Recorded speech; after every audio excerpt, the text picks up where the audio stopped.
my set list because I'm really indecisive, so I had to be able to move things around. So I'm going to put this here to remind me what I'm doing because that's how indecisive I was. All right. You can follow along too. Or not. It's better that the box does that than I do. Yeah, you're not going to fall flat.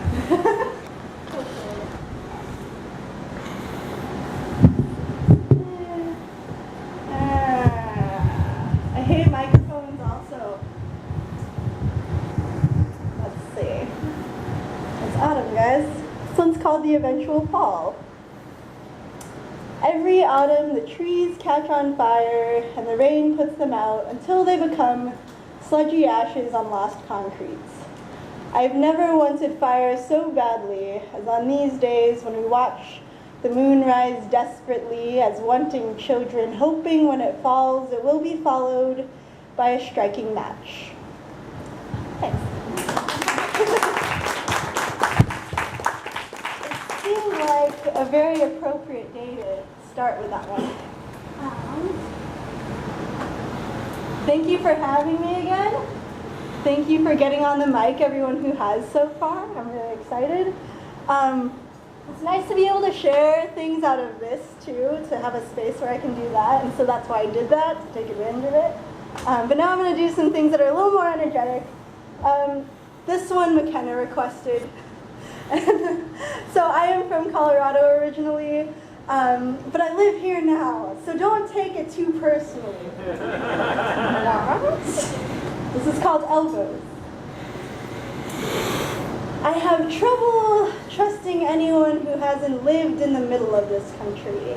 Midwest, Mountain West, because nothing teaches you humility like being raised in a regular or rectangular state whose exaggerated reputation is mostly red and rural. And nothing teaches you loyalty like having to own up to that. I know I want to love someone like I love a Midwest, mid-sized city price, bona fide deep fried jelly donut.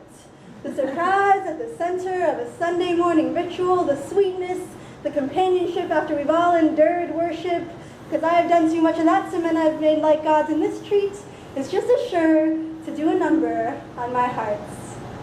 I want a lover who's lived in the Nebraska flatlands where all you can see is tan and corn, and where the earth bends and corn, and somehow you still believe that past this arrow road and speckled night and prairie morning, there are still more beautiful things in this world if you need them.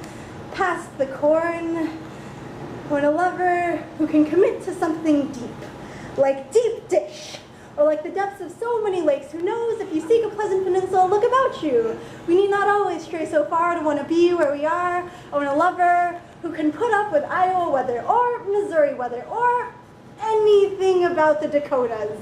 Come on out with all your layers of thick skin through thick and thin, because some days I'm a blizzard and a drought, the next I'm a spiraling windstorm cutting west. I'm the theater of every summer thunderstorm, still respectable in my electric spectacle, slicing shrapnel before the boom, but sweating thick with life. Should I apologize for my fiery side? I want to swoon for a sweetie who swoons for the Rockies.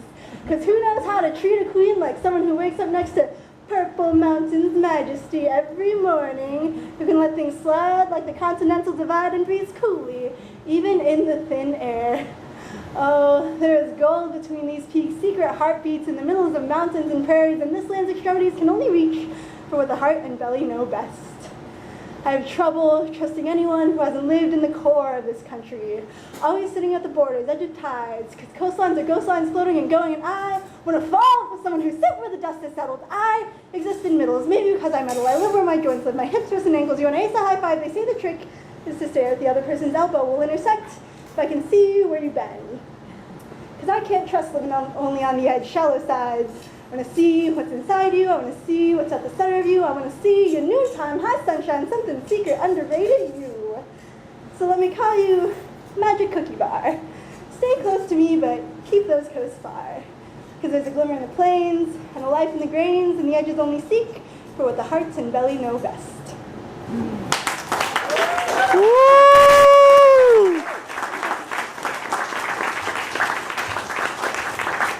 I'm going to do another one where I beat up the floor a little bit. Get all that energy out. This one is so weird, but it's totally a true story. Almost every part of it. It's called spinning.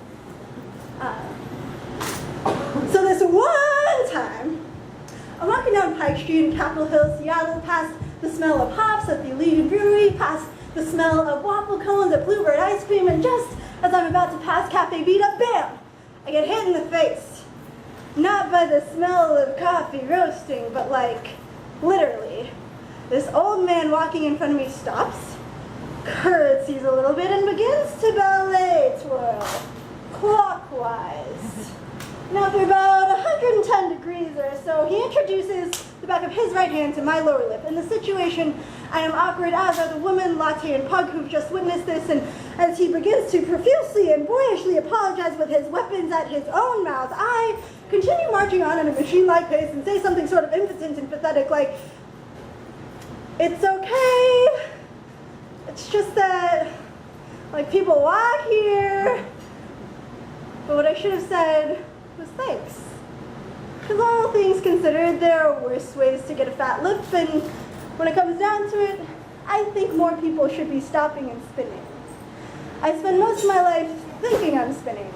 Movement, constant movement, buzzing, phones buzzing, alarm clock ringing, hit snooze once and it goes back to ringing, run to the bus stop, run from the bus stop to work until some happy old man slaps you in the face, and so elegantly. And I think he's making me waste my time, like I'm stuck here while everything's passing, but there is no such thing as lost time. Time finds us, jumps into our laps and says, "Hold me, rock me, shake me up and down on your right knee like it's the penny pony ride in front of the grocery store." And I think I've got to go chase something more and say, "Oh, not now, baby doll. You just sit right here while I finish my own begging." The earth does its own spinning as if to remind us how to move slowly and swallow the stars like we know will rotate past them. And the best thing that happens when you swallow stars, unless you're a black hole or lack an imagination, is you start to spit up light. The whole thing reminds me of how my sister used to joke about wanting a piñata at her funeral. Bear with me and imagine this scene. You got a room full of people, quite like this, bummed out of their minds, hopefully not like this, and then a brightly colored paper pony in the center. So y'all grab bats and start spinning. There's my mom, trying to be all careful about it, my cousin, playing all strategic, my brother with a slow wind up and his butt sticking out just like first grade Little League, with a few good thrusts, bam! Maybe there was something in that old man's subconscious that thought that when he hit me in the face, candy would start spilling out, full of good things for good people. So if you're ever walking behind me, watch out if I start to curtsy, or just slow down, fill your swollen little mouth with wonder, and start spitting good things for good people.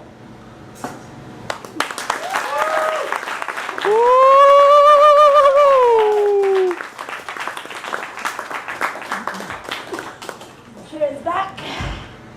Getting tired. It's too much moving, too much buzzing, too much getting hit in the face. This is cool. Thanks so much for having me. I've really been looking forward to this, especially after I came a few weeks ago and had such good vibes there. Let's see. Grateful that McKenna played. We're pals, but I never get to see her play that much music in a row. So thank you for that. It's good to see people who I have not met and people who I know very well, who are very nice and supportive, and people who I recently met and didn't expect to see, and that's all good. So now that I've been sappy, I'm gonna start the sad shit part of the evening. This one is called Shepherd, and it's also real. Can I move this guy? Yeah, you can move it. You can do whatever you want up there. Oh my God, options. Too many Alright. options. This one is also real, which you're going to realize very shortly is pretty fucked up. It's called Shepherd. Recently I read this short 200 or so word clip in the paper about a high-speed chase aired on Fox News Phoenix. I guess what had happened was this guy in Arizona was driving toward California's border at unspeakable speeds, driving from Arizona so fast it looked like the semis he passed were still frozen. The only thing moving fast enough to matter was his car. I don't even know why he was driving, running from something. The paper didn't say, the TV might not have either, but to me, he was just running. But he was just running from something so fast, so hard, so desperately that the cops and the cameras, they had to take notice. But he was just running so fast, so hard, so desperately that an hour and a half later, he killed himself.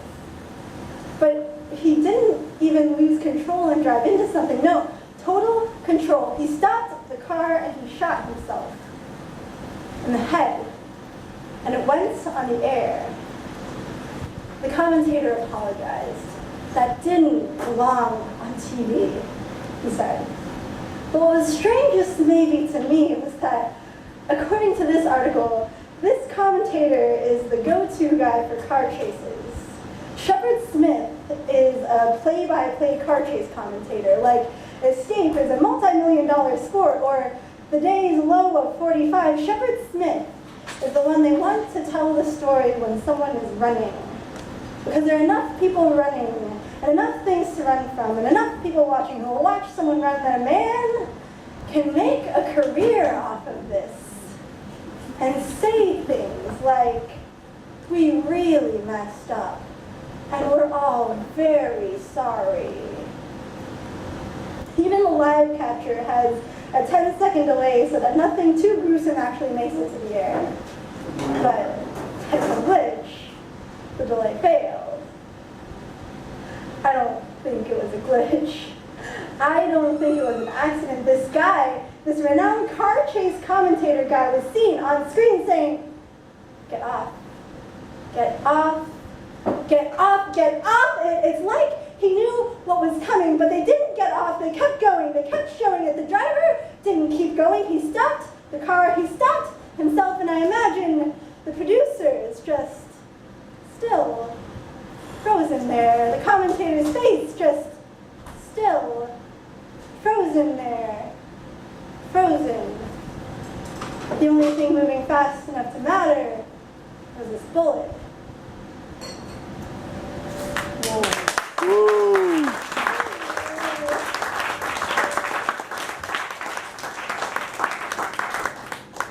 Guys, isn't that fucked up? That commentator's name is actually, well, his like TV name or whatever, actually is Shepard Smith too. Like, how creepy is that? I never know what to do after that poem, so I'm just gonna move on into more sad shit. So, poets just so good at the sad shit, or pretend to be in some cases. So I, as mentioned, I work in social work. I work at this wonderful place in Seattle, shameless plug, nonprofits need that sometimes. It's called the Urban Rest Stop. It's a hygiene center where folks who are experiencing homelessness can take showers and do laundry for free. And I get to just like do this job where I sign people up and hang out with people and talk to them all the time, which is great. And then sometimes weird things happen, and obviously it raises a lot of questions. And I find that I tend to write most when I don't get it, when I'm trying to make sense of things, and I think spaces like this are important for that, because I think art is so much about trying to reach at things that we can't put other words or other expression on, and those are the things that we need to solve in community and need to sort of explore in community. So this is, so I work that job, right? And this is about one of my favorite dudes who used to come in. It's called The Navy Vet Who Tells Me Stories About His Daughter. Parkinson's. Focused on his left side. His left shoulder moves forward uncontrollably, jolts out periodically, a recalcitrant reflex pushing back against the air with an unexpected strike of a violent memory. It was an accident, he said. To explain also the slip disc and the time it takes to change his clothes and everything is marked in his time. He was an avid swimmer. Before the accident, he ran into tension problems. After the accident, his left shoulder moves forward uncontrollably. His brain, his nerves regress uncontrollably. After the accident, weight on the slip disc, spine twisted just a bit. It was an accident. You know, these things just happen on the ships and all, uncontrollably.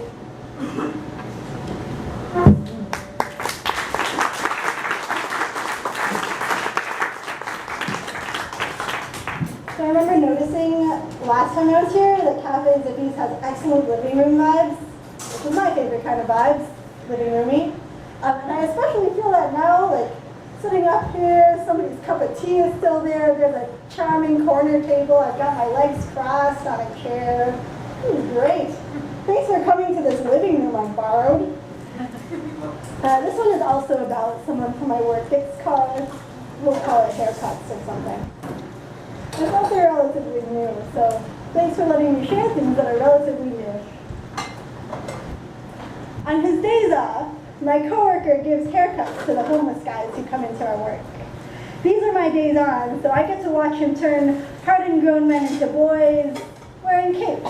I get to watch him undo the time and the grit of the streets into a soft fade and a close shave. He's a classically trained dancer, so when he snips, he circles them with a deftness. That's actually what he does. I had to like switch hands. He circles them with a deftness that seems to spin them back into some sweetness. Their faces blank and vulnerable as they are, subject to the blade against their necks, but this time to do what they wish it to, and perhaps enjoy a day or two of feeling vibrant again. I confess that all of us were born into a collective awful, and our hair, it grows and it grays, even if it grays in a different place. I remember one day talking about hometowns with this one guy, Jake, one of the hardest dudes, maybe amplified by his sheer size. The man is a wall, the size of stories he tells, stories of towers and cities he's traveled, rambling like roads of confidence. But the most relevant, the most pertinent, is that he's large enough to get away with threatening to sit on someone to get his way. This one day, we're talking about hometowns, and I told him I'm from Aurora, near Denver, and he tells me about all the gangs his friends would roll with there or something. He knows all the parts of town my parents never wanted me to go to. Not because they didn't trust me, they said, but because they didn't trust other people. People like Jake. Later on, some new guy mentions he's from like Amarillo, Texas, or somewhere in Texas, and Jake continues on, oh, I've been there. I've been there too. I went there for summer camp as a boy. I did not know that this large man was capable of even saying the word boy. The word sounds too much like what it is, too small for his gaping throat. I think it's the Y at the end, so pinched and it seems to just stop itself before squealing into the air. But for the first time, I see Jake as a boy, hidden in his gigantic coveralls, and I imagine little boy Jake cannonballing into an artificial lake at a probably offensively named summer sleepaway camp in Amarillo or somewhere Texas, clinging to a pillow on the edge of a bunk bed, thinking of home, listening to crickets or cicadas in terror or glee, softening to the fellowship of rope swings and water balloons, and drying off over sentimental songs at a campfire, when finally Jake continues, I went there for summer camp. I got kicked out in a week. And you wonder how far back you have to go to find where the boy stops in Jake. Does the Y stay in the throat, or as deep as the diaphragm, or somewhere in between? Does it make it to his teeth? Was it swallowed, choked, or dissolved down the other pipe? Was it ripped, gripped, stolen when it dared bare its face in such a gray-haired world?